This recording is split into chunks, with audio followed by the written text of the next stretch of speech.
So how prepared are schools in the Valley to handle a situation like the one we saw in Murraysville this morning? 27 First News reporter Ryan Halicki has been looking into this for us today and joins us live with what he learned about preparing for them. Well, yeah, Dave and Erica, recently it's been gun violence that's made headlines with the tragedy hitting Fort Hood, recent gun firing that put the campus of Kent State on lockdown, and even today, gunfire took place inside the Los Angeles Police Department. But this incident involved a knife, and many I spoke to feel there isn't much you can do to prevent such an attack. You just have to be prepared. 20 students are injured Wednesday at a school just outside Pittsburgh. This time not with a gun, but by a student with a knife stabbing others at will. What can be done when someone comes in with a knife? Right. It caught me by surprise when I saw that it was a knife that was involved.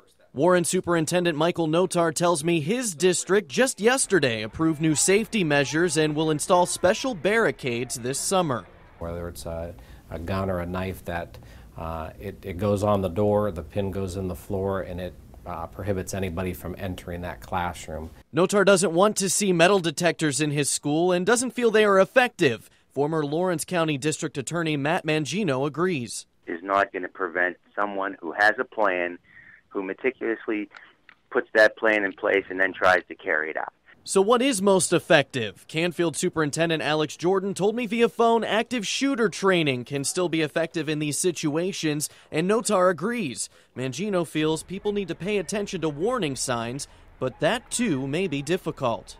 I came to YSU to speak to psychology professor Mike Rowland, and what I learned from him is that while we want to know why these things happen, what could have been done to prevent it, there really isn't an answer to those questions. There are lots of signs that might, after the fact, look like they should have been good predictors, but they're actually pretty common. Lots of people show them, and almost no one ever goes and does something violent like that. Rowland feels this behavior is rare and that predicting such violence is rarely possible. Now, Warren City School Superintendent Michael Notar tells me that most schools in Trumbull County have completed ALICE training. Canfield Superintendent Alex Jordan says that his district in Mahoning County has done the same thing. And you may remember last year, Boardman schools doing an active shooter simulation. That drill taking place last year. Now, both superintendents who I talked to say they feel that these simulations, even though they deal with guns, have given their faculty the skills needed to respond should violence happen in the districts.